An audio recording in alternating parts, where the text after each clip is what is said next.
Welcome to everyone to this webinar on mental health and the SDGs.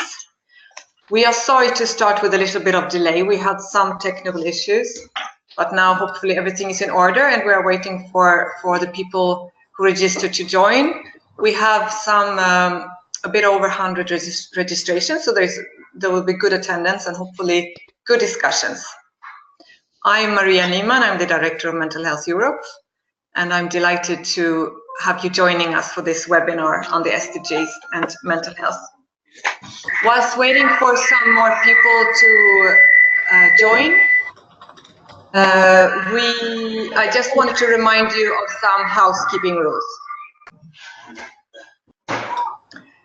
So you will be able to join the discussions by asking questions, by then later also discuss with the other participants and with the speakers. During the presentations, you will be able to use the chat function and to send us questions, which we will then raise after the presentations.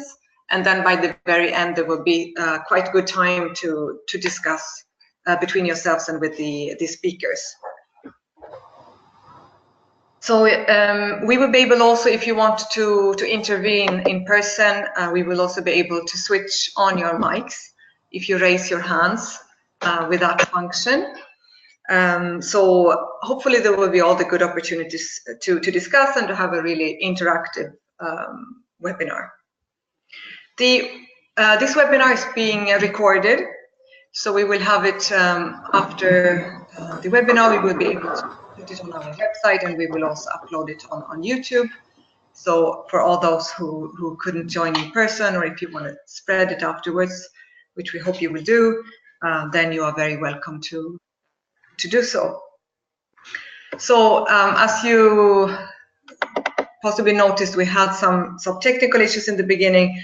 There might be some more on the way because speakers are located in 4 different places right now. But I can see that everyone is with us, so hopefully everything will go smoothly. But anyway, please bear with us if there will be any more hiccups on the way. So I'm going to just now start the webinar by explaining a little bit who we are as Mental Health Europe, and also to explain why we are interested in the topic of mental health and the SDGs. So as I mentioned, I'm Maria Niemann, I'm the Director of Mental Health Europe. We are a European organization working in the field of mental health. We work to promote the rights of persons living with mental health problems, and we also work on the promotion of positive mental health and on the prevention of mental ill health. We have members in 30 countries across Europe, representing some 73 different organizations in the field of mental health, and those organizations represent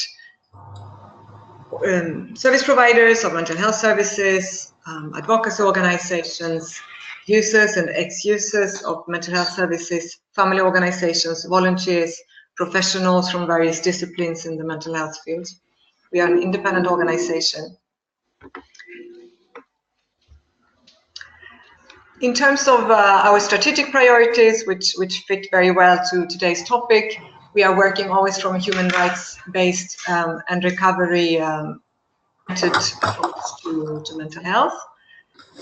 We believe in recovery. We believe also that mental health is as important as physical health. We believe in parity of esteem, which you will also understand from today's discussion. We advocate for the transition from community-based services, we advocate for the transition from institutions to community-based services, and the right to the best possible care and support for all persons living with mental ill health. We also have as a specific priority to promote better mental health at work. So why a webinar on mental health and SDGs? Well, basically because there is in the among the Sustainable Development Goals, there is one specific goal, the goal number 3, which is all about ensuring healthy lives and to promote well-being for all at all ages, including mental health. And this is obviously because this is an essential part towards sustainable development. But also, this is what we will also discuss today, mental health is impacted by so many of the issues covered by the SDGs. Poverty has an impact on mental health, a tremendous negative impact on mental health. Education has an impact on mental health. Gender equality has an impact on mental health. Working conditions, peace and justice, etc., etc. So we can really see that the development goals will not be achieved without mainstreaming of mental health, and also achieving the SDGs will mean better mental health. We also know that we will not be able to achieve the SDGs without all sectors involved and all actors working together by pooling together the financial resources, the knowledge and the expertise that we have. Governments worldwide have adopted the SDGs, and the EU itself has committed to its implementation in all its internal and external policies.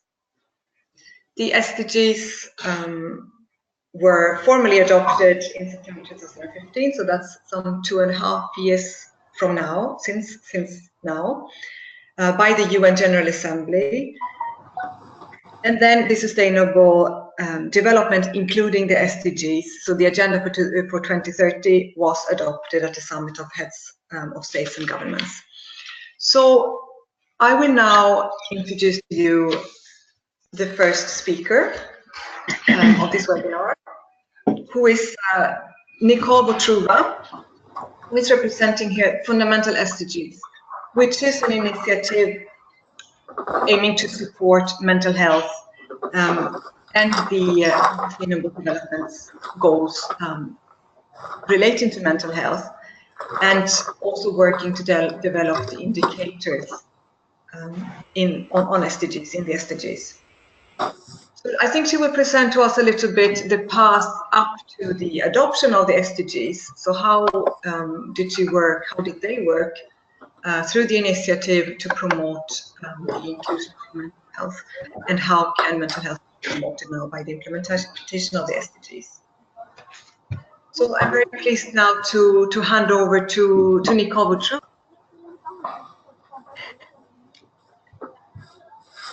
The floor is yours. Please, during questions, if you have any questions, she will be able to answer them straight after her presentation, and then there will be a more general discussion a little bit later. Thank you. Okay. Hi, everyone. Thank you, Maria, for inviting me. I'm really happy to be here in this webinar of Mental Health Europe to talk about the SDGs and mental health. My name is Nicole Votruba. I'm a researcher at King's College London at the Institute of Psychiatry, and I'm also coordinator of the global initiative FundaMentalSDG. I'm going to tell you a bit about this in a second. I'm just not sure because I have some slides and I'm not sure how I can make them, how I can show them. Is that possible? Maria, if someone could help me, please, how to view in mode. Yeah. Hi, Nicole. We are switching on the computer to you, so you should be able to take control. And if you turn on if you put up your slides now, people should be able to see them. Okay, thank you. They're there. You're a presenter, and you can switch on and share your slides. We should be able to see them. Okay, I clicked yes. Can you see my slides? Maybe not. We can see them. That's all right. Thank you. Yes. Okay. Okay, great. Then how do I go into presentation mode? Sorry. Can I close this? Here. Okay. So, oops. Sorry. Okay. Can everyone see the slide? Can Okay. I'll just give a quick outline on what you're going to hear from me today. Briefly, basically, I'm going to tell you a bit about what fundamental SDG is. Then I'm going to talk about what the SDGs are and how they are relevant for mental health. And then I'm going to look quickly at how states can promote and implement mental health through the SDGs. Okay, so the first question, what is fundamental SDG? So I suppose that a couple of the people in this webinar might have perhaps heard about it, at least they're familiar with somehow, probably with the concept of the SDGs. I think for me, a way to tell the story of the SDGs, or the way to the SDGs, is linked to fundamental SDGs. And if we talk about the SDGs, we also need to think about the first generation, because the SDGs, the Sustainable Development Goals, are the second generation of development goals by the United Nations. There has already been a first generation in 2000 called the Millennium Development Goals. They were quite successful. They had a lot of different health goals. I think overall it was 8 goals, and 3 of them were focused particularly on health. But there was nothing on mental health in these goals. And so in the time leading to the 2015 Sustainable Development Goals, seeing the success that the MDGs had in health particularly, people who were advocating for mental health globally and working in mental health around the globe have been trying to push mental health on the agenda and trying to work on getting mental health on that agenda. But in the time before, in the years directly before the SDGs came out, it became transparent that probably mental health would not be included, despite serious efforts of WHO and others, organizations working on that issue. And so someone who's been working for a very long time on getting mental health on the policy agenda, on the global agenda, is Graham Thornycroft, Professor and Sir at the Institute of Psychiatry at King's College London. And together with Vikram Patel, he published in a scientific paper a call to action to the United Nations on including mental health among the new Sustainable Development Goals. That was in 2014, on really getting the point out there and really addressing the countries. And he also founded an organization, a global initiative to strengthen mental health in the United Nations SDGs, and that's Fundamental SDG. So you can have a look at the website if you want at a point, but I'd like to show you, to give you an impression on the work that we did leading up to the SDGs. It was an unfunded initiative. We've had help from a lot of people in putting this together. And one of the people was Robin Hammond, a photographer, and he made a wonderful video for us that we've been using around the world to get mental health on the policy agenda for the United Nations Sustainable Development Goals. So hopefully this will work. And actually, this is, sorry. Oh, sorry.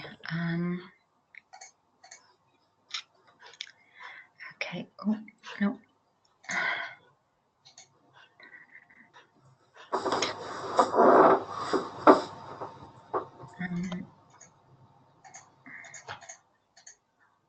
Okay, well.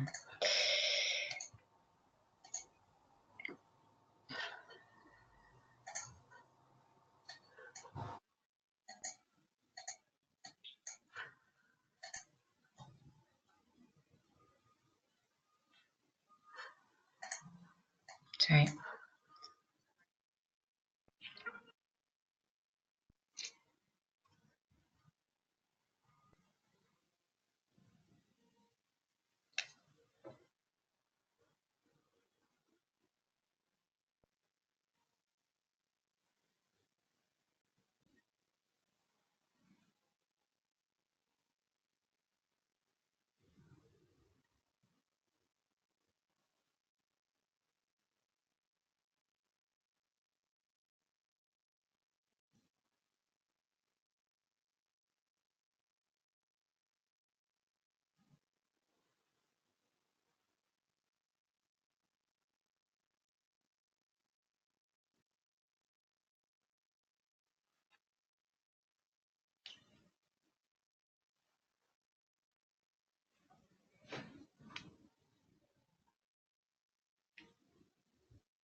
Okay, that there was a movie. I've just seen there was a question in the audience that people can't maybe see the slides.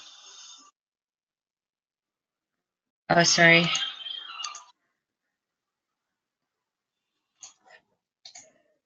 Maria, could someone confirm if you can see the slides? Maybe can participants tell us if they can see the slides? We have heard from one person that she cannot see the slides. We have heard from someone else that she can see the slides. So let us know if there's an issue.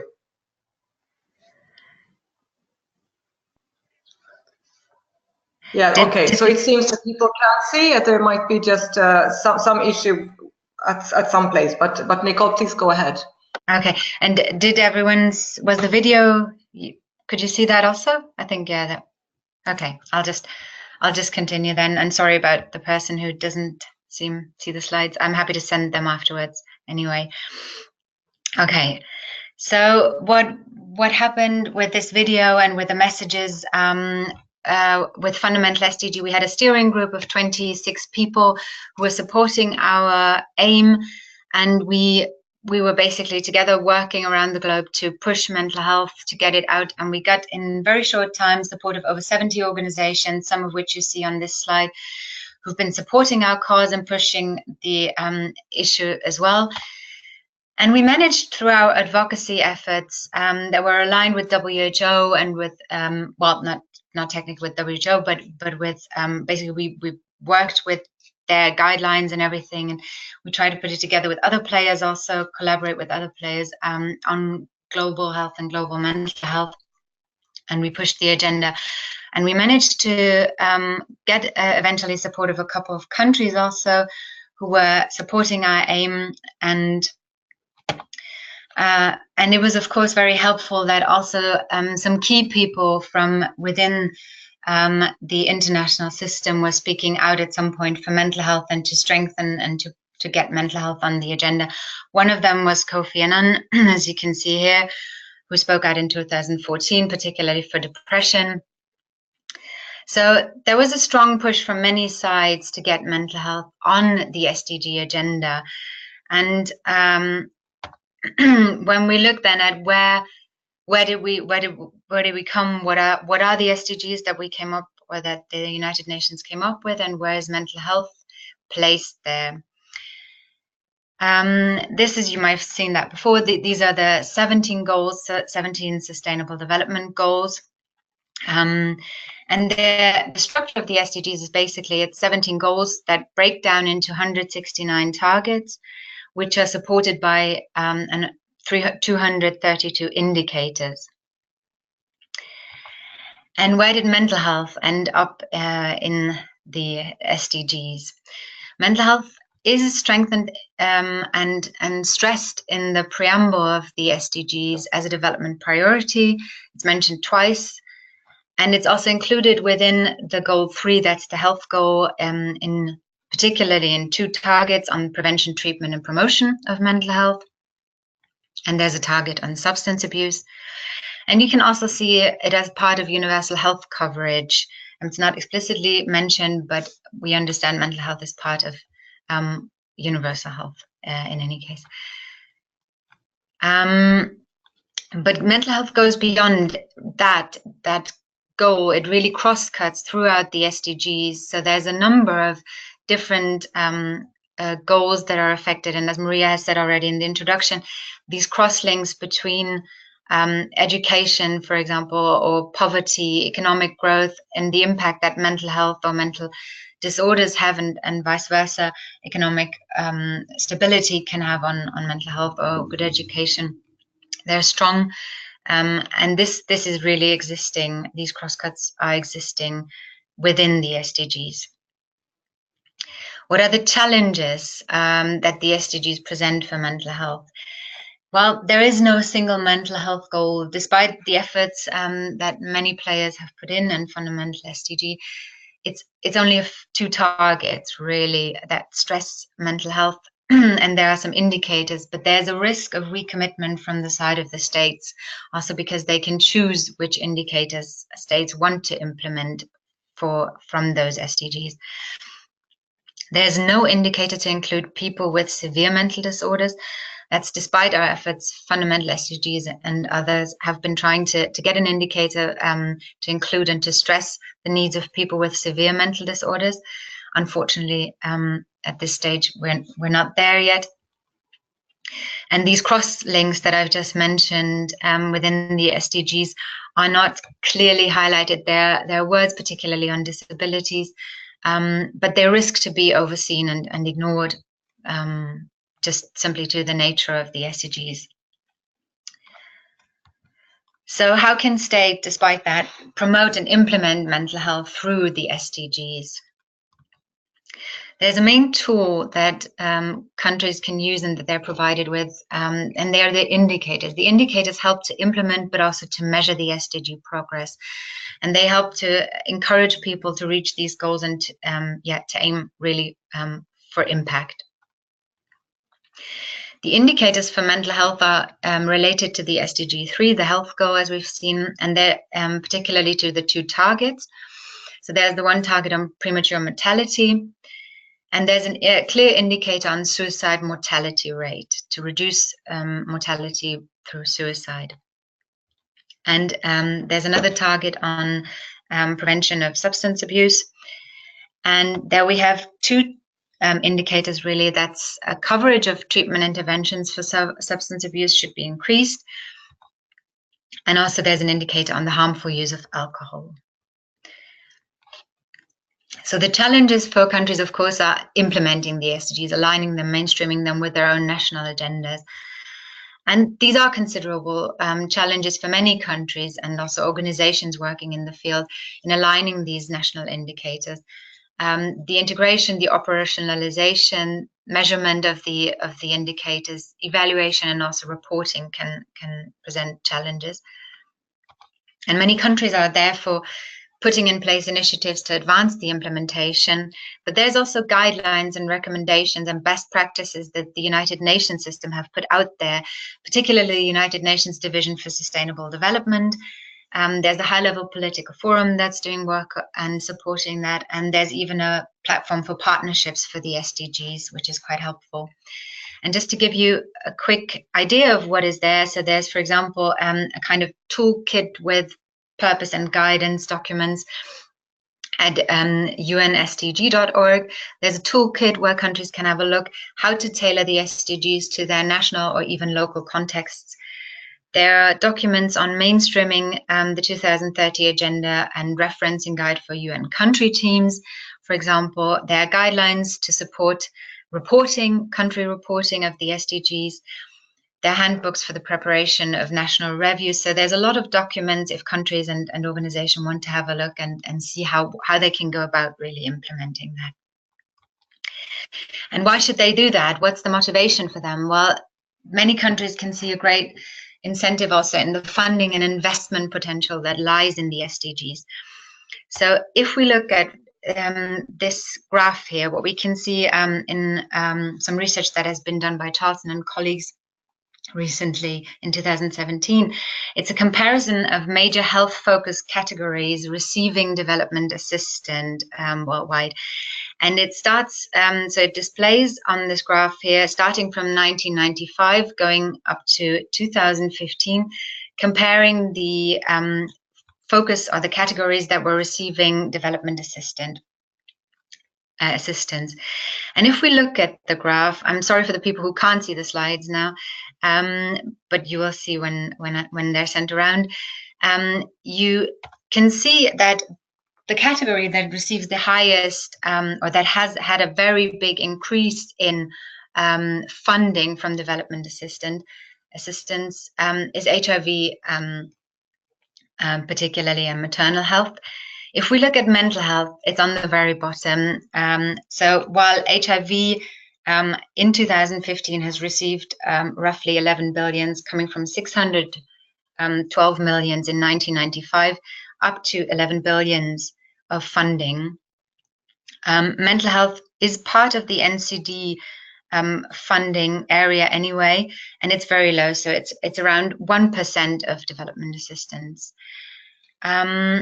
And then if we look at the time frame for these, then we can see that in 2000, that's when the MDGs kicked in. So when they started, and interestingly, what we note is that HIV funding, maternal and child health investment goes up a lot. And we can see an increase by 2015 when the SDGs started. So there's a high potential. HIV and maternal child health were stressed in the MDGs, in the Millennium Development Goals of 2000.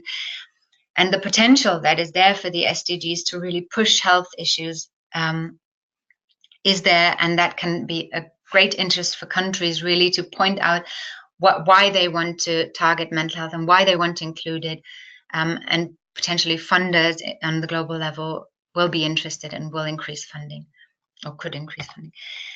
So the main issue really is, from our point of view, that countries do also the work and prioritize mental health, so they really focus on it. And if they want to do that, they can go beyond the SDGs even, because as we said, people with severe mental disorders are, for example, not included. And also the crosslinks might not be stressed, but they need to be considered. And they are very relevant for strengthening mental health. And what nations can do is really look at what WHO has done in the Mental Health Global Action Plan leading to 2020. There's a lot of work. UN member states have already committed to this action plan. So there's a lot going on for mental health there where they can really increase their action.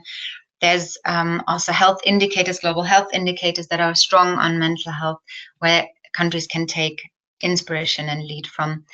And I think we'll probably hear more about that from Dan in a second.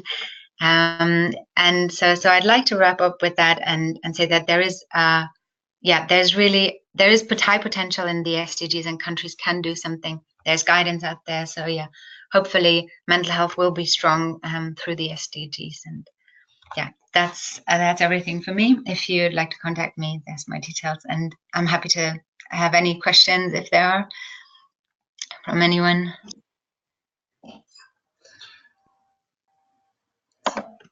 Thank you so much, Nicole. That was a really, really informative introduction, I think, to this webinar and to understand a little bit the process and the SDGs better, which will help us for the discussions and the rest of the webinar. Please stay with us because the discussion will come a bit later. We already have a few questions though. One was about the video that you showed. Was that actually a person traveling there to take the photos, him or herself? How did the video come about? I presume this is more or less the question. Then there was another question about the link between the UN Convention on the Rights of Persons with Disabilities. How does it link to the Development Goal 3 on health? Now, maybe that is also something that the next speaker will speak about a little bit more, but if you would like to already say something about that, I'm looking through the list of questions here to see if there's a question also asking, what about opening markets to drug treatments without safeguards? I don't know if you have any comments to that, but it might also be a question to bear with us throughout the discussions later on. So Nicole, I pass on the mic to you. Hi, thanks, Maria. I'm afraid I didn't understand. I think there was a technical glitch. I didn't hear the last question, but I'm just going to start by answering the first question. So that video was kindly produced by a photographer who's been working in the field of mental health and human rights a lot, and he's been particularly traveling a lot to Africa and been taking pictures. So he's an artist, but also an activist on mental health, Robin Hammond, and he has kindly, free of charge, produced this video for FundaMentalSDG. So he's been there, he's basically drawn on work that he's done. He's been to mental health institutions or mental health hospitals, particularly in Africa, where he's taken these pictures of people that that we could see there. I hope that answers the question. I think the second question on the Convention of Disabilities, I think probably Dainius will be the best person to answer on that, how that links together, because I would think he's the expert for that. Yeah, and I'm happy to. I'm afraid I didn't understand the last question, so I couldn't hear it. That's fine, no worries, Nicole. There was a couple of more questions coming in, and I'm going to repeat the question, which was maybe difficult to understand, which was about what about opening markets to drug treatments without safeguards? Now, I don't know if that is a question that is very easy for you to answer. I think maybe that's also something that Dainius will be able to pick up on. But there came another question in asking also, how can we have more information per region or per country regarding data on mental health stats? So that one I think is more for you, and then I will leave the floor to Dainius Pūras, and then there will be another round of questions. Yeah, thank you. Yeah, more data is a good question, because there is a huge lack still in data. So mental health data is scarce, and that's part of what particularly WHO is working on. They're trying to give guidance for countries on how to collect data. They're trying to collect data themselves and put it together to provide it. So yeah, there's a huge need for more data to be collected, and the indicators for mental health really try to give that additional push for the data collection also. But if countries want to go beyond, and I think that's necessary and would be really highly desirable, then they go beyond and they really take inspiration from what WHO provides in their mental health action plan and in the mental health atlas, for example, where they collect the data also and provide it, and then they have periodical new versions coming out and updating it online also. I hope that answers the question, and surely also Dan can say a little bit on that. Will do.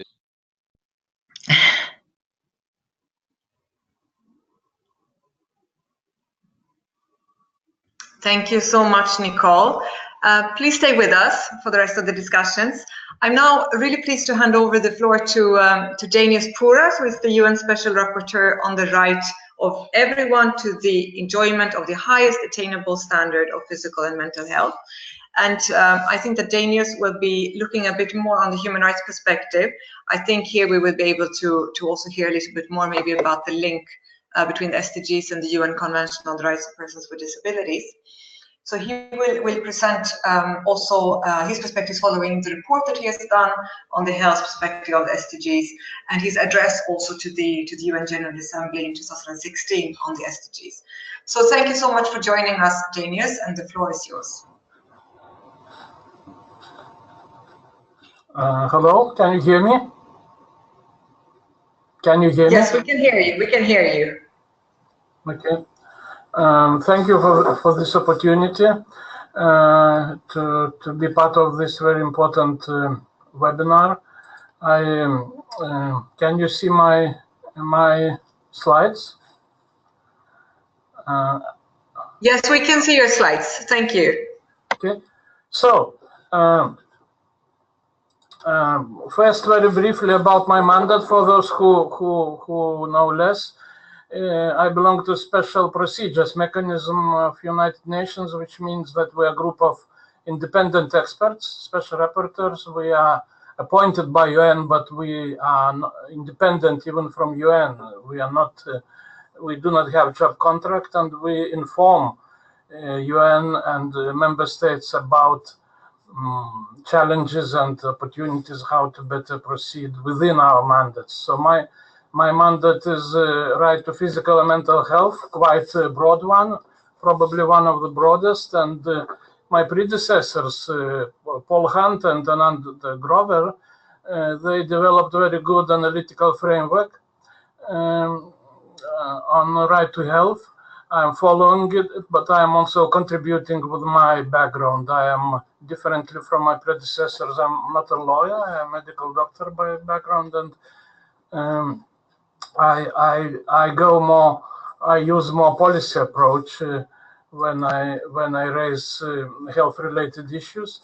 Of course, this mandate is very much about non-discrimination, equalities, and vulnerability, principle of meaningful participation, international assistance, and of course monitoring and accountability. So when I started in 2014, now it's 4th year when I am in this position of rapporteur. I started from life cycle approach, early childhood, adolescence, also emphasizing mental health. Then I elaborated on universal health coverage, on rational and transparent use of specialized medicine and biomedical interventions. And one of my ideas behind my approach is what Jonathan Mann told about human rights approach or human rights framework, that this framework provides more useful approach for analyzing and responding to modern public health challenges than any framework thus far available within the biomedical tradition. And now when we speak about SDGs, and as we know, they are equally important to all regions, including Europe, differently from MDGs, and they are finally including mental health. So this is very important, but from special rapporteurs, from special procedures, we always insist that the human rights-based approach should not be somehow undermined or forgotten or sidelined. So this is about SDGs. When we speak about no one should be left behind, we can hear very different interpretations. So what is behind this no one should be left behind? So for us and for me, this is mainly about non-discrimination and accountability. So when I, for example, presented in October 2016 one of my thematic reports on right to health and SDGs, I presented in New York to General Assembly. I identified 4 issues, which are inequalities or inequities, then accountability, which, as we know, mechanisms are quite weak in Agenda 2030, then universal health coverage, which is crucial for right to health, and the issue of violence, which is not only a human rights issue, it's a public health issue, and as we know, very much related, has a huge impact on mental health. So back to leaving no one behind, data collection is very important. It's about disaggregate, and it's about what I highlighted is we should not focus only on quantitative research or statistics, which is very important, but qualitative research is also crucial, and the need to have a vibrant civil society and to support NGO sector, especially when it comes to mental health. Experts, myself and other experts, they often remind to states to refrain from selective approach, which is now popular in current world, to pick some human rights but not others, to be selective in human rights. And we warn that this leads often to not to good results. So to learn maybe from AIDS movement that all services, especially health services, including mental health services, should be free from discrimination, either by law or by practice. And globally, as we know now, there are many different attacks against universal human rights principles, also in Europe, and I could elaborate more on this, but this all has mental health impact. Let's say in Human Rights Council, it's hard talk always in Geneva about so-called tradition family values, which sound nice, but in fact they oppose rights of individual members of family, like women or children. So they may be detrimental to health, especially mental health. Sexual reproductive rights are have a lot of links with mental health. Also, people who use drugs, as we know, suffer from too much punitive approaches. Now, universal health coverage is crucial, and here is about maybe some devil in the details, or maybe more than devil in the details, that our warning from special procedures to states is not to be tempted by low-hanging fruit, because many countries are already signaling that they will reach soon universal health coverage. So what? They are addressing financial exclusion and catastrophic spendings as crucial. Yes, it's very important, but we remind that states and other stakeholders should not ignore very important issues on discrimination on different other grounds. So, for example, there is a very strong focus in history of my mandate, and very good, on essential medicines and vaccines. Yes, it's okay, but why should we ignore other important interventions, such as psychosocial interventions, population-based interventions?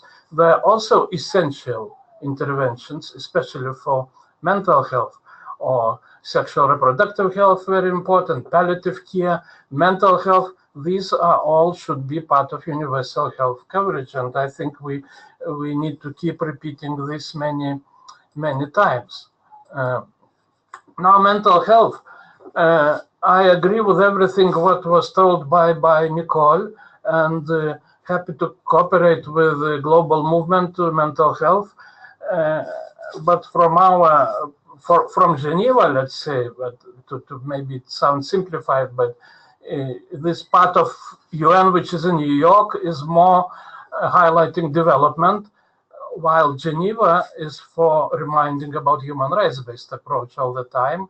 And as we see now, mental health finally coming out of shadows and increasingly recognized, we, of course, have to be united when we ask for more attention and more funding for mental health, but also we need to look for agreement, which is still very, very fragile. There is some tension about how we invest in mental health. Do we stay on the same status quo as it has been during last, let's say, 10 or 20 years, or we need again one more shift of paradigm in mental health?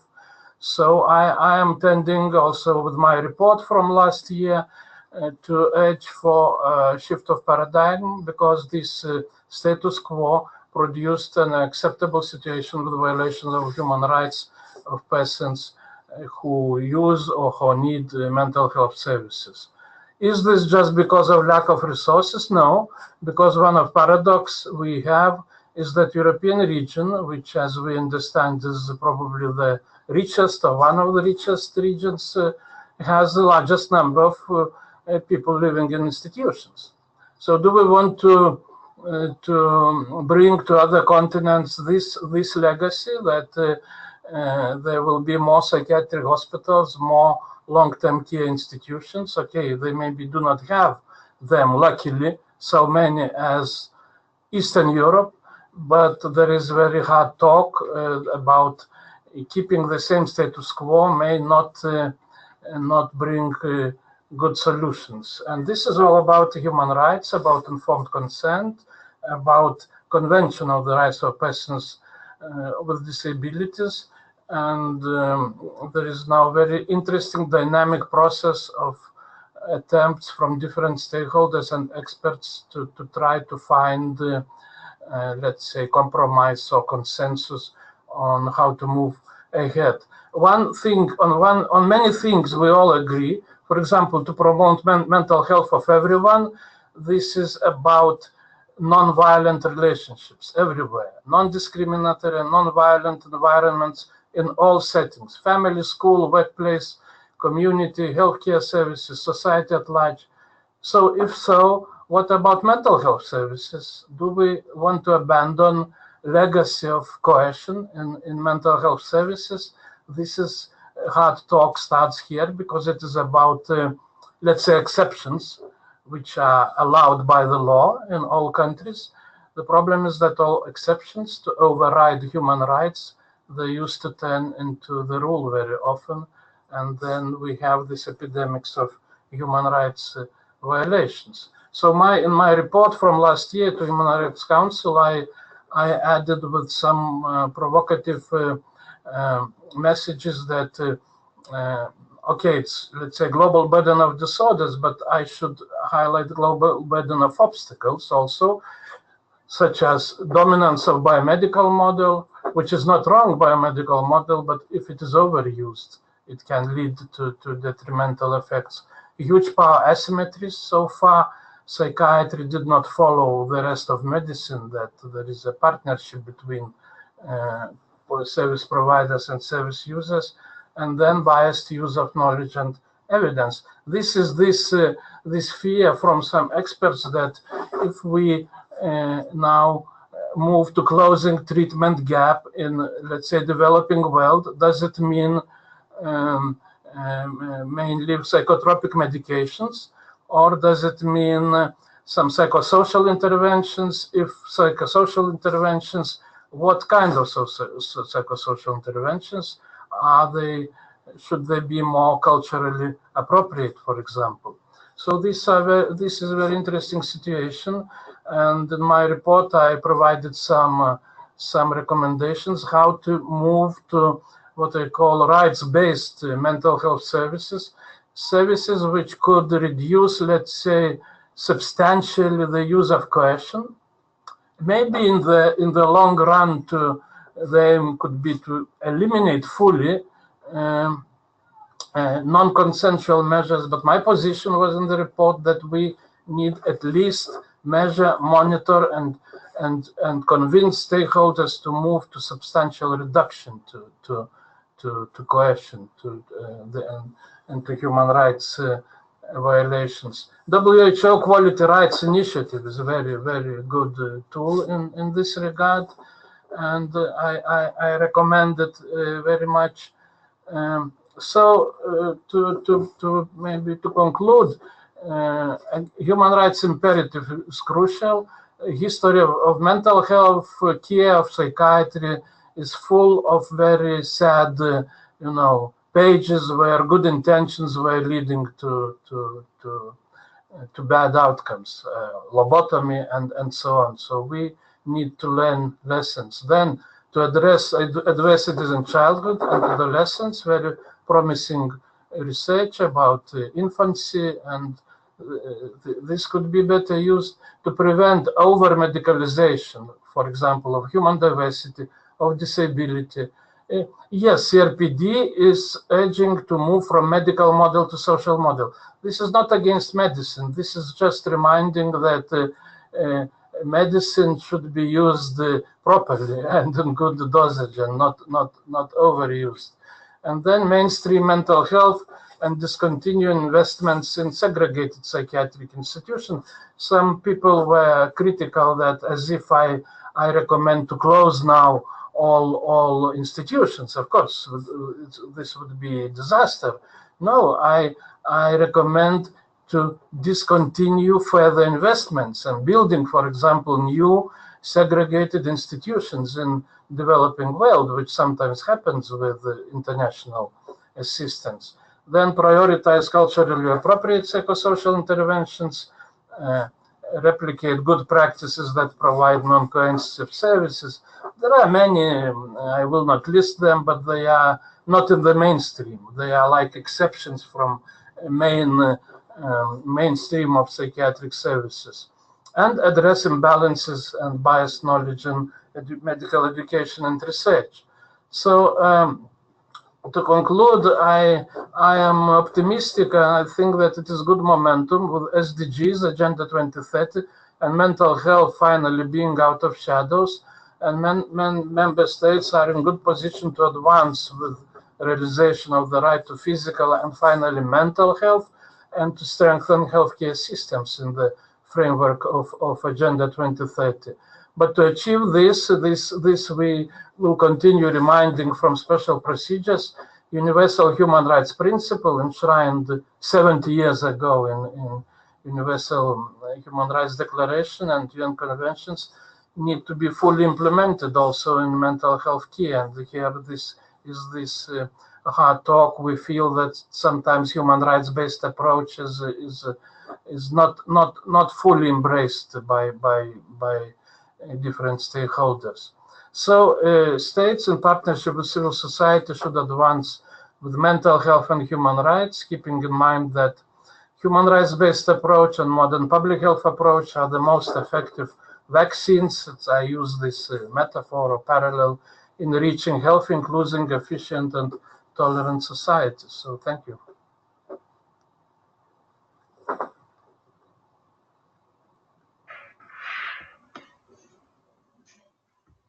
Thank you so much, Dainius.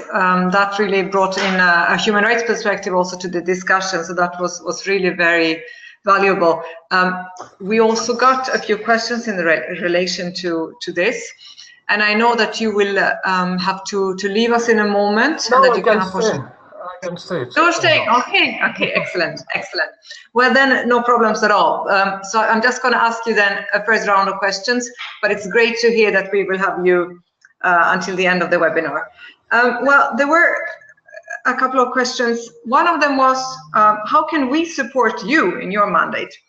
The other one was to have a little bit of a clarification about the relationship between the SDGs and the UN Convention on the Rights of Persons with Disabilities, both UN instruments.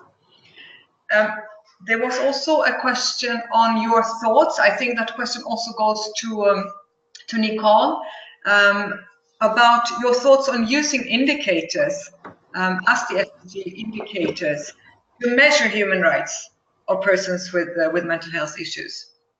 So I think this sums up more or less the questions we got so far. If there are other questions, please feel free, all the participants, to send them in. So now I hand over to you, Dainius. Thank you. Thank you for this question about how my mandate could be supported.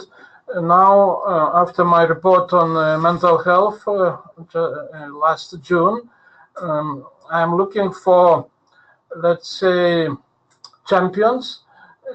Firstly, thinking about states, but I imagine that at least one state in each continent, for example, of course, could be more, could take seriously this idea of moving towards rights-based mental health services.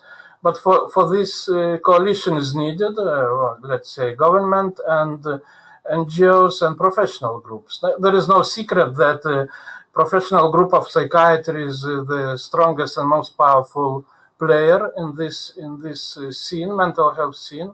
So I'm looking for those countries where, let's say, stakeholders, including psychiatric professional groups, should make this decision to move towards mainstreaming so-called alternatives, which are doing their best to show that psychiatric services are possible without coercion, or with very minimal, where coercion is used in a very minimal way. So this is my main now, let's say, idea. I still have a little bit more than 2 years. Then in 2020 we will have a next special rapporteur, and I hope to hand over all these ideas, and I hope that next special rapporteur will continue with parity. Mental health is at least as important as physical health. And with SDGs and disability, the best experts in this is my colleague Catalina Devandas, who is special rapporteur on rights of persons with disabilities. For me, CRPD is very much in line with Agenda 2030, because it is exactly about leaving no one behind, because people, especially with psychosocial and intellectual disabilities, too often still suffer from different kind of discrimination by law and by practice. And if states are serious about reaching Agenda 2030 and knowing how many people have disabilities, different disabilities, it's very important to seriously implement the Convention on Rights of Persons with Disabilities if we want to reach this SDGs 17. Because I tell this because I see a lot of selective approaches again when CRPD is implemented. Some parts are implemented, some are just put on the shelf, and then I'm not sure if we can dream about implementation of Agenda 2030 if we leave so many people with disabilities, especially developmental, intellectual, and psychosocial disabilities, for example, in institutions. In the region where I live, Central Eastern Europe, a lot of funds are going to decorate the system, to let's say, to renovate large institutions. This is failure. So this is not for what structural funds were meant. I mean, EU funds are going to strengthen discriminatory system, and this we need to at least to stop this negative tendencies first. I think I stop here. I want to ask if Nicole, if you have any comments, especially maybe in terms of using indicators as a means for measuring human rights implementation. And I know that also Dan will have some thoughts on this, but I will soon hand over to you, Dan, for your presentation. So I might just give the floor to Nicole and then to you, Dan. Yeah, thank you, Maria. Yeah, I think, I mean, the expert on the human rights indicators and perspective, I think, is really Dainius. But I think what my thoughts were listening to it, and in general, I think, is that the problem in the SDGs that I see is these cross-links between not only mental health and the other goals, but also the cross-links and the relation to human rights and to this human rights-based approach are not as strengthened and as pointed out as they could be. And yeah, in order to achieve that parity also, it's just really cross-cutting through the SDGs, looking at mental health, but also at, of course, human rights. And the indicators can be a tool, but I mean, the question really is, yeah, how clear are they in addressing these crosslinks? I'm not so sure. And that, of course, is crucial in who we are leaving behind and who not. And I think important really is this intersectoral approach then that states can try to implement and maybe try to go beyond that, which is something that is also highlighted and provided by WHO and also within the UN system. Of course, there are ideas to go there, and I think, yeah, to take the SDGs really beyond that, keeping that in mind would be highly desirable. Yeah.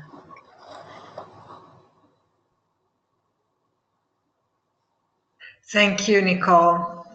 I'm now really pleased to hand over to Dan Chisholm, who is Program Manager at the WHO, the region for Europe, responsible for mental health.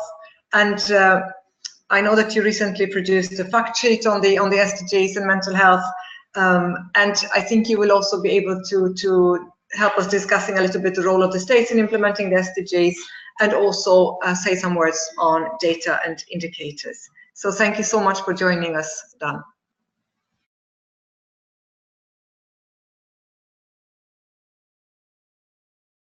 Still muted. Oh, hello. Yes, here I am. Thank you very much, Maria, and good morning, everybody. Nice and sunny here in Copenhagen today, which is a nice rarity. So I also want to say thank you very much for the other two speakers who've already covered much of the ground. So that's made my job easier. But I will come perhaps from a slightly different perspective and talk about some of the issues that haven't yet been raised. As Maria just mentioned, my role here is the program manager for mental health in the WHO Regional Office for Europe. So that's covering a bewildering array of countries, all the EU countries, the Balkans and Central and Eastern Europe, going right across to the CIS countries and Central Asia. So a lot of issues and challenges and problems in the area of mental health and human rights, in particular, as Dainius just mentioned. But maybe I would just start by checking that you can see my presentation. Can you see this okay? Yes, we can. Thank you. I can maybe try and... Is that even better? Yes. Looks perfect. Thank Okay. you. Yeah, okay. So I think the first thing I would want to say in the context of this webinar is that you know, we have these SDGs. They're the new goals for the global community. But we already know that mental health is not just a huge public health challenge and problem in society, but also a development concern. We already have lots of evidence to demonstrate that. So here are some examples of that. So from a public health point of view, we know that mental health causes an enormous amount of impaired functioning. For example, depression being the #1 cause of disability globally, as measured through the Global Burden of Disease estimates, years lived with disability. We also have this recognized by many issue of comorbidity, and so that's works obviously both ways, and that people with priority non-communicable disease such as cardiovascular disease are more likely to have, for example, depression, and it goes vice versa. People with depression have higher risk of NCDs. So this is an important issue to be more prominently drawn attention because of the connection to the premature mortality. People often don't think, apart from suicide, of course, about mental health problems leading to significant mortality, but actually we have increasingly strong evidence to demonstrate that actually it does kill, but that's often because people's physical health problems might be unaddressed or unrecognized and therefore unattended to. So there's also these effects on other people. For example, think about a common problem like perinatal depression and the effect that that can have on infant development, cognitive development, social development, of course the effects as well of alcohol or drug dependence, for example, on other family members. So these effects on others is also an important public health consideration. But if we move to the right-hand side and think about the impact on sustainable development, moving out of the health consequences, but think about the economic consequences. There's been a number of studies undertaken looking at the economic consequences or losses associated with different disorders. For example, a study I was involved in a couple of years ago showed that depression and anxiety, common mental disorders, are costing the world something like 1.1 trillion with a T dollars per year. Enormous amount of lost productivity. We also know from the epidemiological and other literature around the strong links that exist between mental ill health and poverty, the effects of economic downturn on suicide and mental health outcomes, and similarly for unemployment. With these effects often most strongly felt by those most vulnerable in the population. And finally, the connection between mental health as a consequence of mental health problems and morbidity as a result of natural disasters, disease outbreaks, violence, conflict and forced migration. So these are all already well established facts, and I think the SDGs provide, say, a new opportunity, a new framework within which to make these arguments more forcibly. We have these goals covering a number of different areas, and so many partners, including WHO, are aligning themselves very clearly to these goals. So you might think, well, WHO is only about SDG 3 on health and well-being, but of course that's not the case, and there are many other links that are relevant and have and are connected to the health agenda, as will be shown just in a second. So I think you already got this from particularly Nicole, who took you through the main mentions of mental health in the SDG documents around the promotion of mental health and well-being. I'll come back to that and how we can measure that better. Prevention, treatment of substance abuse, and of course the universal health coverage agenda, which has been around, again for quite some time, and particularly has built up strongly since about 2010, when there was a WHO report on UHC, and now that's the sort of guiding agenda for many of the actions that are taking place, worldwide. So what I really wanted to talk about was not so much the health goal and the specific indicators around that, but around all of the other goals, and what are the connections between these other goals and mental health.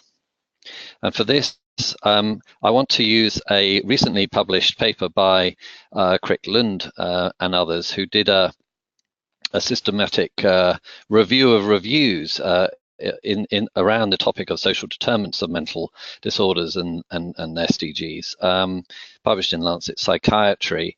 This is one of the feeder papers for the ongoing work of a Lancet Commission on Global Mental Health and Sustainable Development, led by Vikram Patel and Shekhar Saxena, and includes about 20 other so-called commissioners, of which I'm privileged to be one.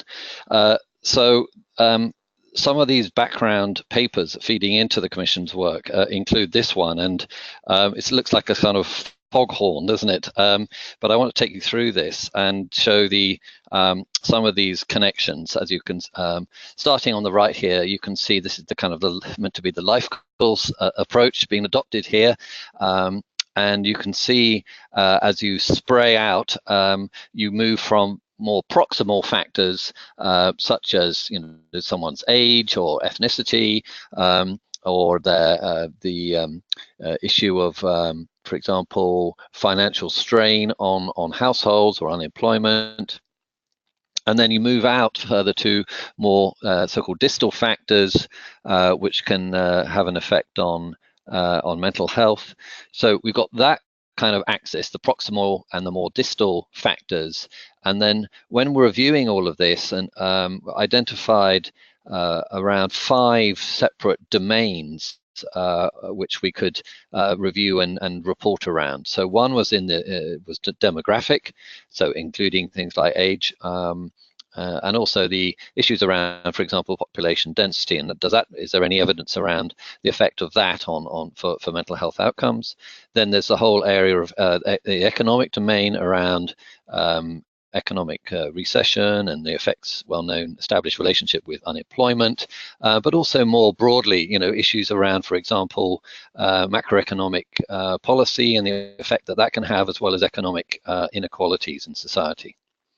Then moving to there's the neighborhood domain, and looking at the effects of neighborhood characteristics and the built environment, for example. What do we know about, for example, levels of neighborhood deprivation and mental health? What are the links there that we can point to? Moving one more down, environmental events. This is to do with the natural disasters, wars, and climate change as well. What are the effects there, as well as more proximally the actual exposure to trauma at different ages in the life course. And finally, the social domain, which would include education, as well as social capital or social support and networks, or social capital, what you want to call it, and the literature on that. So I'll just quickly take you through some of these in a bit more detail to give you some examples. So we know, for example, in the demographic domain, that there's a important, one of the particularly important stages in the life course is around is in childhood and adolescence. The manifestation of mental disorders later in life is often actually has its antecedents way back. So this is pointing to the great need for early intervention, both in terms of the life course, but also in terms of the course of the illness. So age, I think there is that's. I mean, of course, there are disorders across all life stages, but the one which certainly in the work that I've been doing the last year since moving to this regional office is you see a really startling absence of attention and response to problems of mental health problems in children and adolescents certainly in the European region. Then, of course, we know that there are strong links between with gender and higher rates of disorders in some.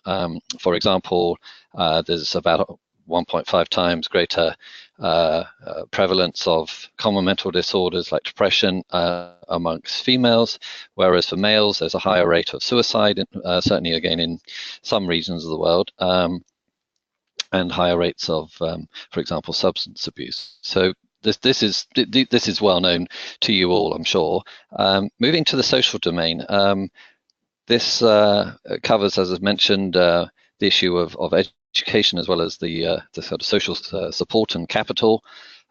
So here we know that low education is associated with an increased risk for common mental disorders and chronic stress, as well as dementia, whilst for social capital and social support, these again, there is good enough evidence to indicate that this has a protective effect against common mental disorders.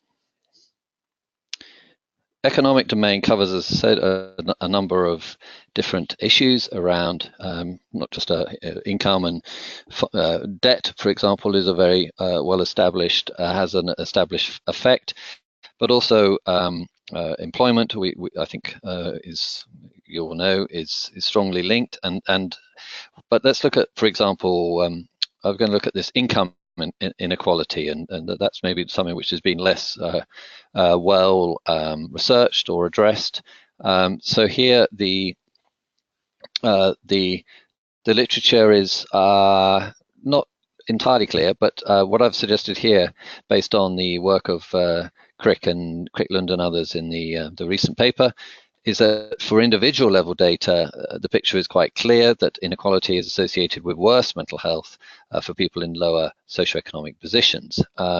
When you move it up to a more aggregate level of analysis, we see a bit of a mix. For some higher income countries, the association is pretty clear, and there is this increased inequality association between that and increased rates of mental illness. But for many other countries, it's not so clear. And one hypothesis here is that beyond a certain level of income, national income, inequality becomes more important in explaining mental health disparities.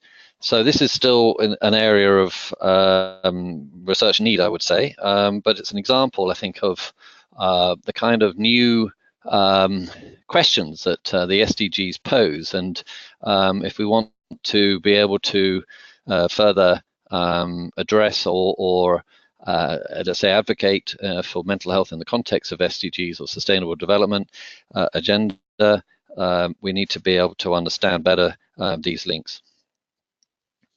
For the neighborhood domain, this is this sort of constellation of risk factors that can occur around neighborhood level deprivation, reduced access, for example, to recreational facilities, poor access to essential health and other welfare services, and these risk factors are indeed associated with higher rates of psychosis and common mental disorders, and it basically is indicating that the more stresses that you're exposed to and the fewer resources to cope, the more likely that you will suffer from some mental health problems. And then finally, the environmental domain. So we know from conflicts around the world, as well as following natural disasters or man-made disasters, that there obviously is an important effect of or consequences on the mental health of the populations. So you see, for example, you often see a 3 to 4 times higher prevalence of disorders like depression, anxiety, as well as PTSD. So you get a sense of what I'm covering here of these different domains. So download the paper if you can and have a look through it for more details. It trying to explore these links in some detail, and that is, as I mentioned at the beginning, is going to be informing this the work of the Lancet Commission, which will be reporting later this year. So I just thought I'd sort of finish with a bit about some of the main challenges and needs that arise from this, and also let's call it this Dainius was talking about a paradigm shift. In a way, we have a different paradigm shift from moving from MDGs to SDGs. And I think first and foremost, we need to think about the wording of the SDG target 3 that includes mental health, the promotion of mental health and well-being. That ultimately is what is in there and what will be assessed. And so, we need to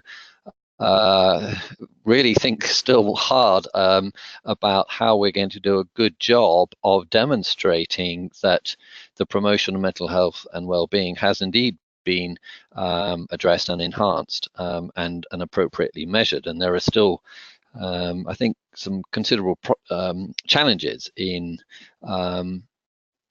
particularly the measurement of well-being in a cross-cultural context. So this is one of the challenges.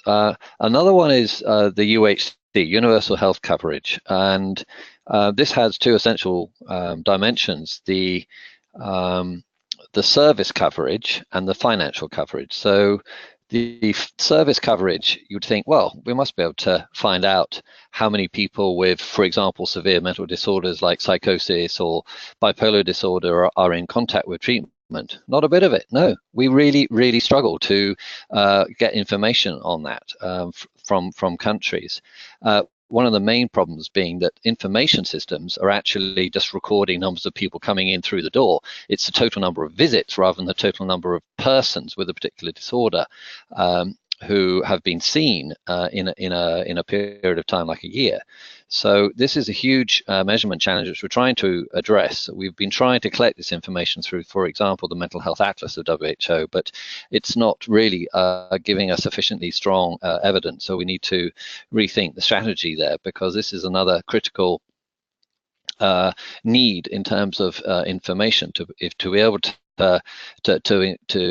argue more forcibly for the inclusion of mental disorders, for example, in the UHC domain. We need to have strong metrics, and then as just talked about, the evidence around the social determinants of mental health is, and the not just the evidence of the links, but what that means in terms of promotion or prevention is another critical area of need, I would suggest. For example, how do we demonstrate the link between attaining some of these SDGs and the mental health benefits that would go with it. So if you reduce inequalities in society, can we identify what are the consequences of that for population mental health? That's essentially what is required, because this is a integrated, concerted set of goals. So movement on one implies change on another. So if we put that in the mental health context, so we make some improvements in economic growth terms, or in reducing inequalities, or improving social inclusion. How does that link to SDG target 3.4 on NCDs and mental health? So this is the kind of challenge that we have. Yeah, I think that's all I need to say on that. So just final slide. Social and economic factors clearly are very powerful determinants of population mental health, and environmental ones. So the three key domains that Dainius was talking about, social, economic, and environmental. There is pretty reasonable evidence on which to invest and scale up interventions that can address not just the consequence, but also the underlying risk factors or causes of mental ill health. But we still have some way to go in identifying some of those critical pathways from, for example, exposure to adversity in childhood, for example, or in adolescence, or the broader inequalities in society. How do those play out in terms of we need big data sets to probably be able to do an effective job of demonstrating those links in a way that will convince the policymakers who need to be convinced. So there are some important research questions which I think get prompted or given new emphasis by the fact that we are experiencing this paradigm shift towards a broader, more inclusive development agenda. So as was, I think, announced maybe in the flyer, there is a fact sheet on this that we produced.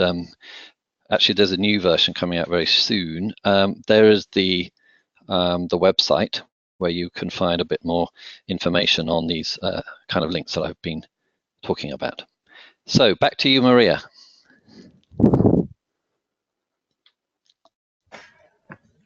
Thank you so much, Dan, for your presentation, illustrating the links between the mental health and the different SDG goals, discussing some issues in relation to data collection and research. You mentioned that there is sufficient evidence on the need for investing and scaling up multi-sectoral interventions on causes and consequences of mental ill health. You mentioned that there is also some further research needed on inequalities and to evaluate some of the interventions. One of the questions we have received now from the audience is relating to that research need. How and to the research that has been done so far, are people with lived experience involved in this work, in data collection and research? How do you work at the WHO in this sense? Okay, any other questions? Not yet, really. I'm sure. I mean, I'm encouraging people now to send in the questions, or even to start raising their hands, because we can then unmute people who wish to intervene if you have a mic on your computers. Because now we have heard the three presenters of today, and we will be able to have a more open discussion. But first, I let you respond to that question on how WHO is working with people with lived experience. Okay. Back to you, Dan. Okay, and I will also touch on the indicators question, which was formally addressed by Nicole. So in terms of engagement and involvement of persons with mental disorder or lived experience in not just in research but in policy and practice. I mean, it's a constant not just principle but advice that we give to the member states. Our WHO's core mandate is with the member states, so particularly the ministries of health in countries.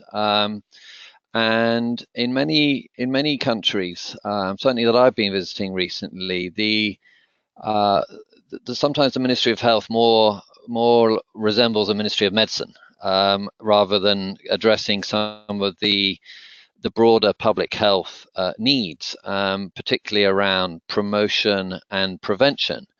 So when you're looking, at a let's say a high tech, intervention or very medical kind of approach, you're using advanced research institutions to generate that kind of evidence. That's a very different thing to what we've just been discussing, which is around understanding the effects of, for example, stigma or anti-discrimination campaigns on not just improving mental health literacy, let's say, in the population, but also actually increasing access to services and ultimately improving outcomes for persons with lived experience. So I feel, that this new agenda, this new paradigm, further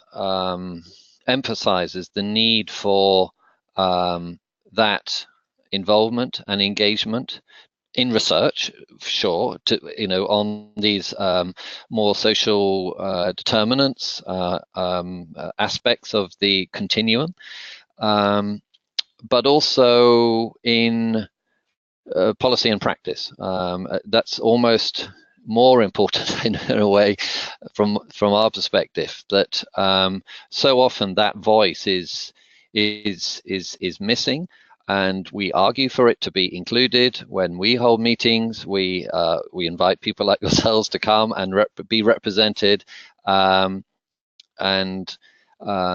I don't always see that happening in member states, and it's true that in some countries the civil society or the family or user associations are still very weak, in terms of their number, their influence, their ability to force an invitation at least.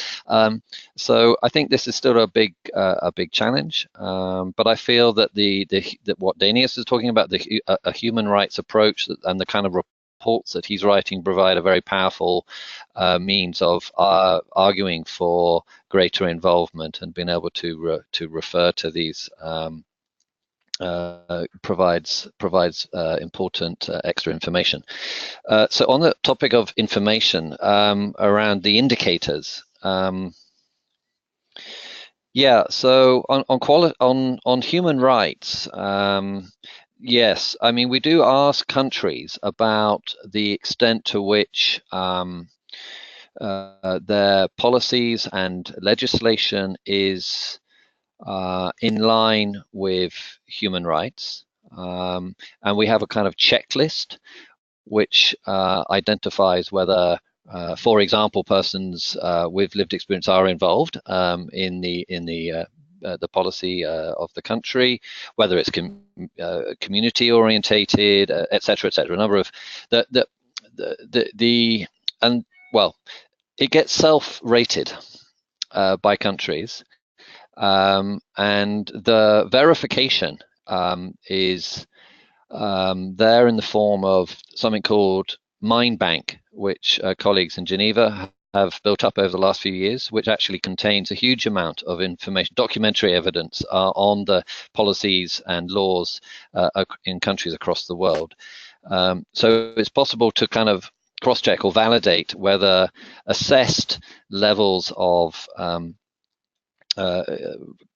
compliance or alignment with international human rights instruments has or has not been at least indicated in the policies and practices of the country. Well, policies, but obviously policies isn't necessarily the way things happen in countries, and at the level of practice, this is where the quality rights initiative that Michel Funk and others have been spearheading, I think really is beginning to pick up more and more in momentum. In the European region alone, I mean, following on from your great report last year, we're just about to produce a regional report covering the results from work done in 25 countries across the region, where we assess the quality of care and standards and human rights protection in institutions, in a selected number of institutions in each of these 25 countries. Using the quality rights toolkit, which is of course based in the CRPD. So I think that's at a level of specific kind of institutions, but we hope that by doing it in enough institutions, and some countries like, for example, Czech Republic, are now going big. I mean, they plan to roll this out in all of the facilities in the country. In fact, my colleague Melita, who's been running this project, is in Prague right now doing a training to help them to move towards that. So I think these are encouraging developments on the human rights side. In terms of other indicators, one point I was going to mention but didn't is again in relation to what we've been trying to do in this Lancet Commission, was think a bit more about, well, do we really need a whole new set of indicators for the SDG agenda? Well, the answer is not really, because we already have the SDG indicators. They've already been agreed, as Nicole mentioned. There's already 230 of them. Can we not look through those? So yeah, we've looked through those and see the extent to which those existing agreed indicators, which will have ever greater prominence and importance for countries to do a better job of collecting, can work for us in measuring some of these other areas around the social determinants of mental health in these different domains of whether economic domain or neighborhood domain, but also in terms of the outcomes. For example, financial coverage, being able to measure the extent to which people are being impoverished as a result of not being able to pay for services. So that's an important another link that we're trying to make, and not create a whole new set of indicators, but work with the ones that have already been agreed by member states, and which can comprise actually produce quite a useful and strong profile of for mental health in each country, which can complement the existing profiles that we have from Mental Health Atlas. Okay, thank you so much, Dan. There have been a couple of more questions coming in. I think I'm going to now allow for all the panelists to respond, because I think there might be perspectives from each one of the speakers to these questions. So they are the first two ones are a little bit linked to the question about user participation. The first one is about how can mental health service providers become better partners in public mental health? I mean, obviously the participants today at this webinar come from very different backgrounds, and I think they're all quite keen to discuss how can they, from their various perspectives, also support the work that you are doing. And of course, I also add, how can we, I mean, from our different perspectives, also support the implementation of the SDGs, and especially in relation to mental health. The second one is, how can we share and link our projects that we are doing with you, the projects that are human rights compliant, and focus on also prevention of mental ill health. So I guess these two questions are really about how can we partner with you in your different positions and in your work. Now, there was also another question, which I think is more to Dan, on how can you explain the inconsistencies in results in relation to the level of income and mental health. So shall I maybe first give you the floor again, Dan, and then I'll let Nicole come in for a response and maybe a last statement as well, and same thing for Dainius, and then we are getting quite close to the end time, so we will shortly yeah. Okay, so on the question of how can we all kind of work better together, I think one thing is having which is why things like this webinar are very, very welcome indeed, is to have kind of let's say unity of key messages. It's the old, we have to reinforce the same messages. As if it's coming from UN Special Rapporteur, it's coming from Mental Health Europe, it's coming from all the people, we're all saying the same thing. It's coming from WHO or from Professor Sir Graham Thornycroft and his department. If we're all, to use well, I thought it was an English phrase, but I think it's an American one, is singing from the same hymn sheet. I think this is actually really important, so that we're not going off, because it's bedeviled the area of certainly psychiatry and mental health for many years, that there isn't sufficient unity of purpose and agreement. I think we now have a much stronger sense of what are the priorities, and things like the Mental Health Action Plan obviously have helped in that, because it brought all those stakeholders together and they had their say. So I think this is one way in which we can all help each other, is that and so whether it's fact sheets and so coming to the second point is the sharing of experiences and practices. So your recent report on looking at you had a section on personal lived experience in institutions, which is very valuable and often not there. So all forms of evidence, whether qualitative or quantitative, have value and can be shared through knowledge, what do you call it, knowledge exchange, websites or platforms. There's one in particular which involved in which I would recommend you to use and contribute to, is called the Mental Health Innovation Network. So where you have interesting experiences of practices, I mean, there's also one through the Compass, the EU Compass. They also have a website where you can upload shared experiences and projects, findings, and so on. I think this is very useful again for shared knowledge and yeah. In terms of the inconsistency between the income levels of countries and the mental health status of countries, I think this just purely reflects the complexity of the topic that we're talking about. Income is quite easily measured. Mental health is a very multi-dimensional concept with all of these different risk factors in play. So, in other words, there are so many factors that could influence the mental health of individuals or whole populations that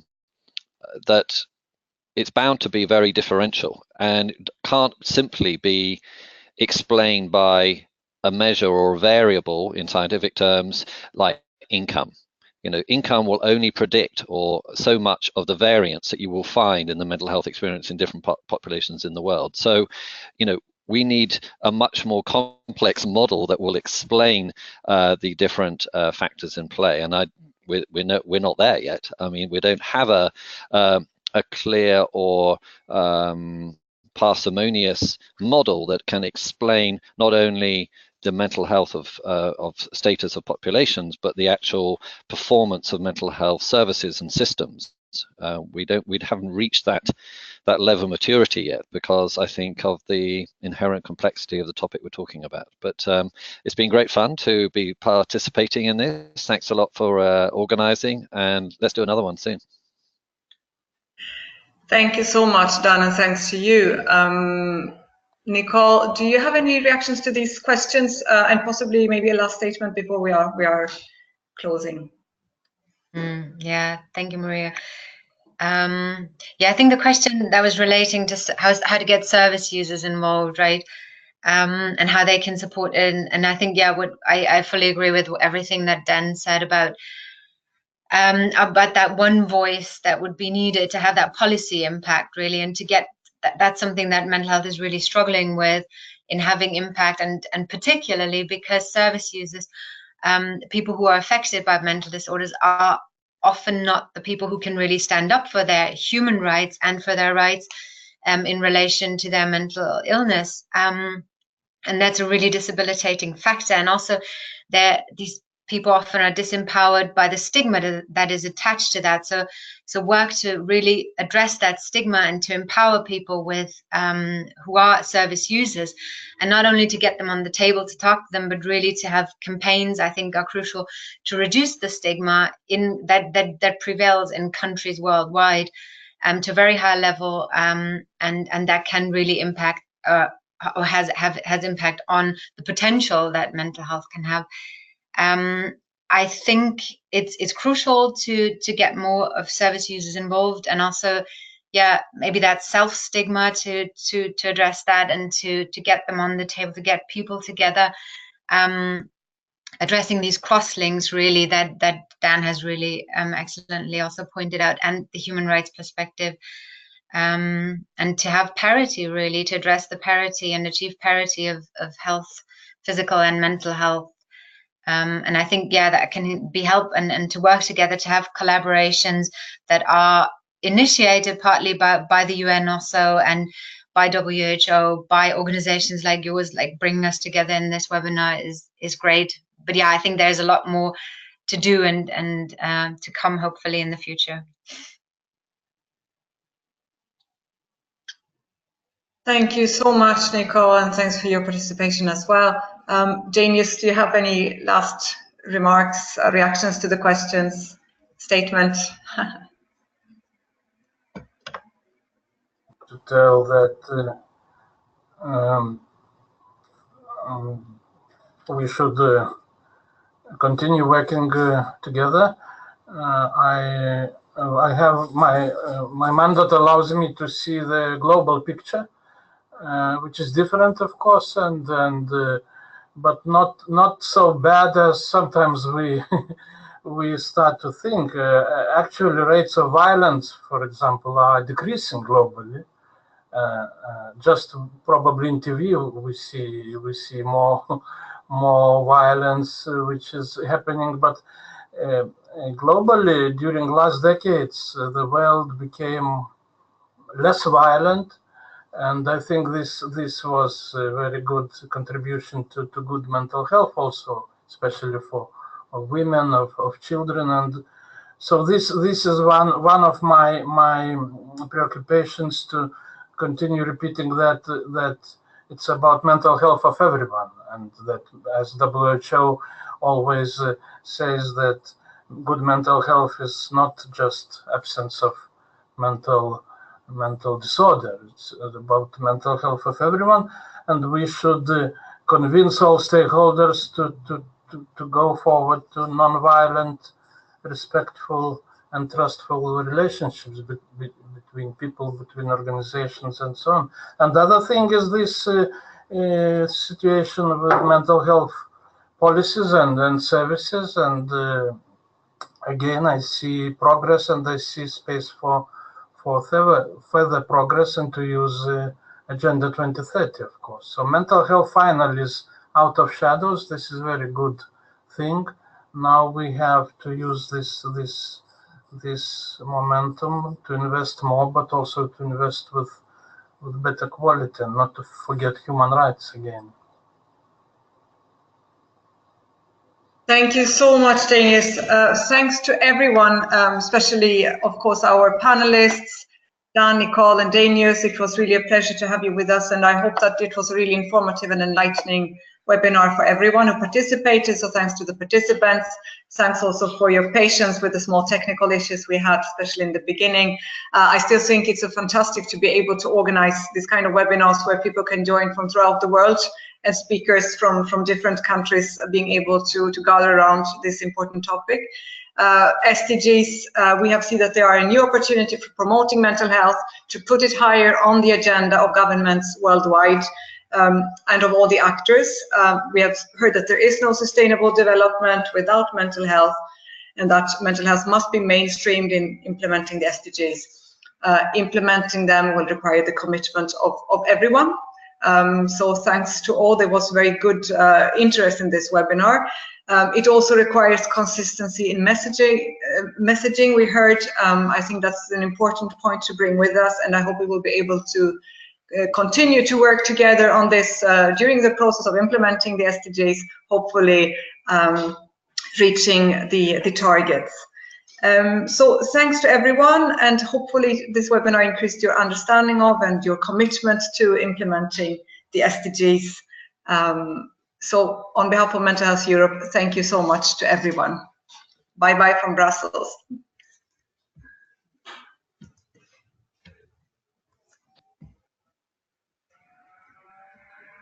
Bye-bye from Copenhagen.